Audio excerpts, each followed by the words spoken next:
They say betrayal cuts deeper than any blade. I never understood that until I found the truth buried beneath a decade of shared dinners, late-night talks, and whispered I love yous.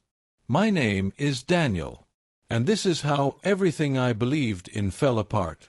Anna and I met in college. She was radiant, magnetic. We fell hard, got married at 24.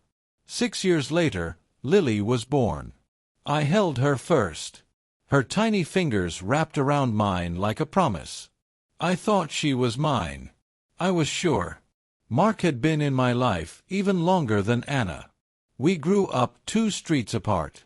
Played ball, skipped class, shared everything. He was my best man. He was Lily's godfather.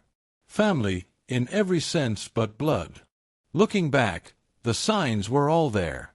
Anna grew distant. She guarded her phone. She worked more late shifts.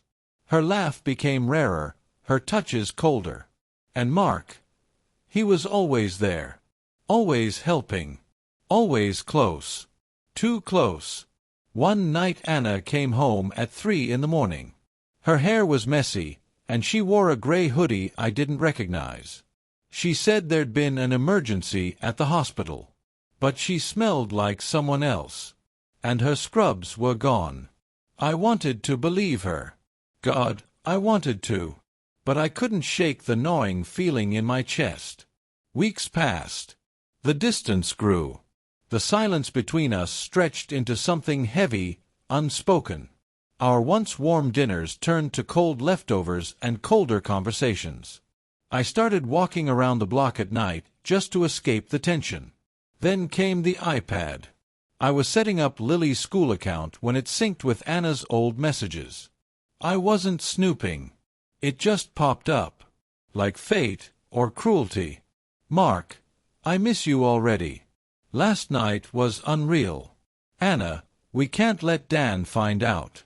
Not yet. I stared at the screen. My heart thudded in my ears. I read hundreds of messages. 8 years of secrets. 8 years of them planning, hiding, laughing behind my back. Anna, do you think she's starting to look like you? It hit like a truck. That sentence. That casual cruelty.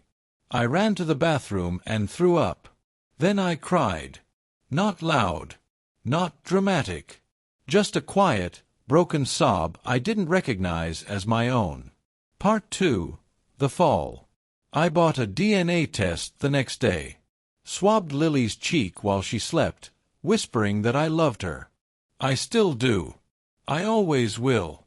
I couldn't look her in the eyes that morning. I told her I had a headache. That I needed rest. 2 weeks later, the envelope came. I waited hours before opening it. As if that could change the result. Probability of paternity, 0%. I sat in silence. Then I screamed. Loud, ugly, and raw. The neighbors probably heard. I didn't care. The world had just shattered beneath me. I confronted Anna that evening. She cried. Denied nothing. Said it started when Lily was a baby. That she felt alone. That Mark was there. I asked if she ever planned to tell me. She didn't answer. Was Lily ever mine? She sobbed. Said yes. In every way that matters. But she wasn't. Not in blood. Not in truth. I moved out that night. I left behind a house full of memories and a life that no longer belonged to me. Mark tried calling. Dozens of times. I blocked him. Anna messaged endlessly. I didn't read them. Lily didn't understand. How could she? She asked why Daddy wasn't home. I told her I had work. That I'd see her soon. I promised I'd always see her. I met Mark 2 weeks later. He looked like hell. I hoped he felt worse. He tried to explain. Said it wasn't supposed to go that far. That he loved Anna. That he loved Lily. That it just happened. I said nothing for a long time. Then I looked him in the eyes and told him he was dead to me. He didn't argue. I rented a small apartment. Cold, gray, lifeless. It matched how I felt inside. Some weekends I see Lily. She runs to me, arms wide, screaming "Daddy." I hold her. I smile. I pretend. We go to the park, eat ice cream, watch cartoons. I take pictures of her laughing, but when I look at them later, all I see is what could have been. Because she didn't choose this. Because she still believes I'm her father. And maybe, in the ways that count, I still am. Part 3. The Choice. But at night, when it's quiet, I lie awake and wonder what will happen when she learns the truth. One day she will. She'll ask. And I'll have to tell her that her real father is Uncle Mark. That the man she calls Daddy is a lie her mother wrapped in warmth. That I wasn't strong enough to hold the family together. I dread that day. More than anything. Because it will destroy her.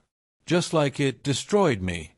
And no matter how much I love her, no matter how much I tried, I'll never be able to protect her from that truth.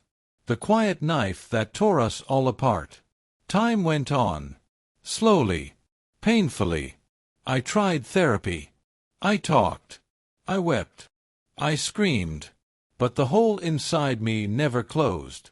I went back to the gym. Tried running. Tried painting. Nothing made it better. Lily started growing. Getting taller, smarter.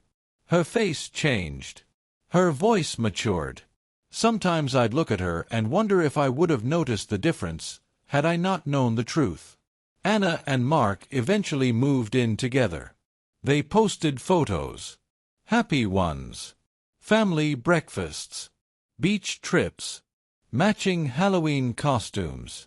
Every time I saw them, I felt like I was drowning in silence. Then came the letter. Anna wrote to me, asking if we could talk. She said Lily was starting to ask more questions. That she wanted me to be a part of her life again. A real part. So we met. In a cafe halfway between our homes. She looked older. Tired. Not the woman I once loved. Not quite. We talked for hours. Not about us. But about Lily. Her struggles at school.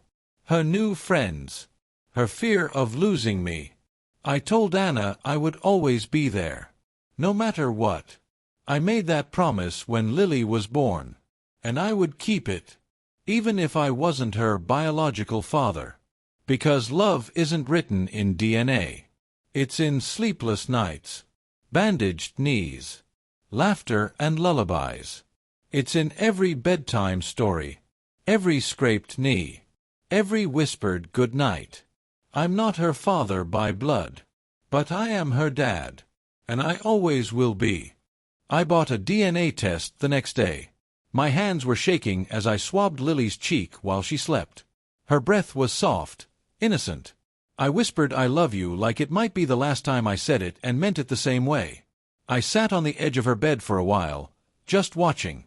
Trying to memorize her. Every curl in her hair, the little freckle by her eye, the way she curled up like a kitten.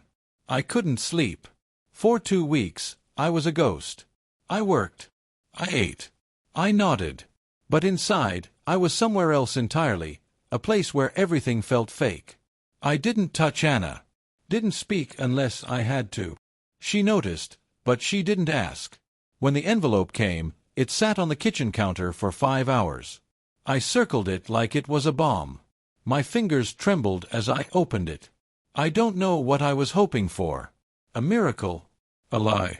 Probability of paternity, 0%. It was clinical. Clean. Efficient. But it felt like a punch to the soul. I don't remember much after that.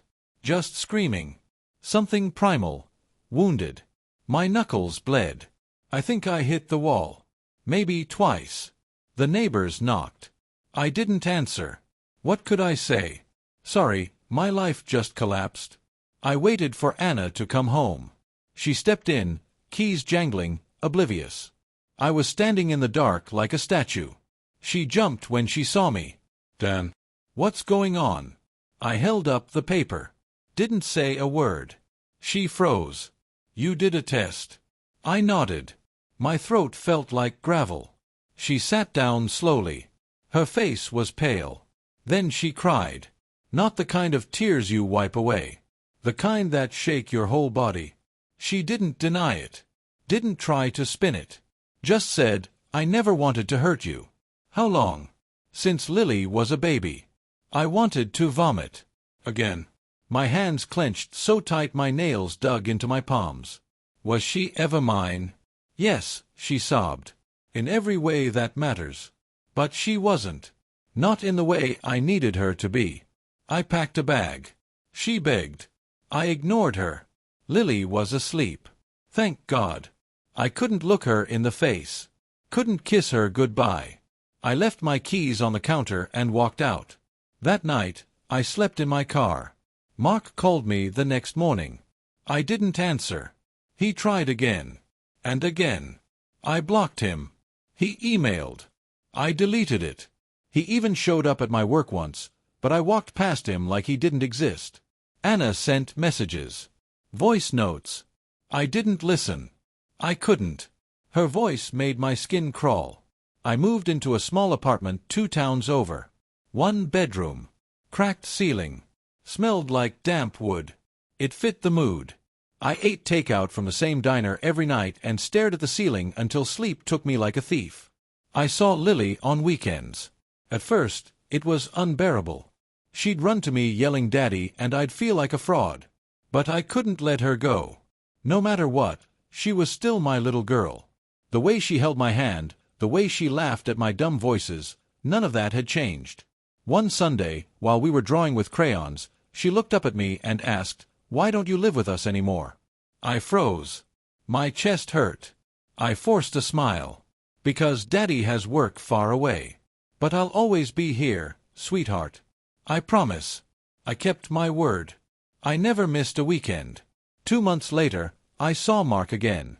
At a mutual friend's birthday. He looked tired, older. Like the guilt had aged him 10 years. He approached me outside. "Dan, please. Just let me say." I cut him off. "Don't." He stood there, shifting from foot to foot.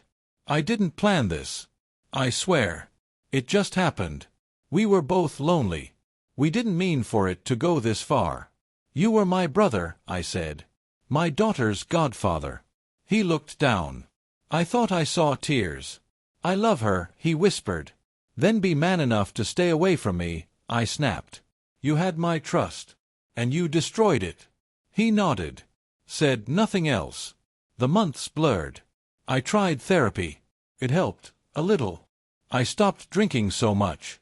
I started drawing again, something I hadn't done since college. I took pictures of Lily every weekend. Built photo albums. Wrote her letters for the future. I didn't know what else to do with the pain. Anna texted me one night. She's starting to ask more questions.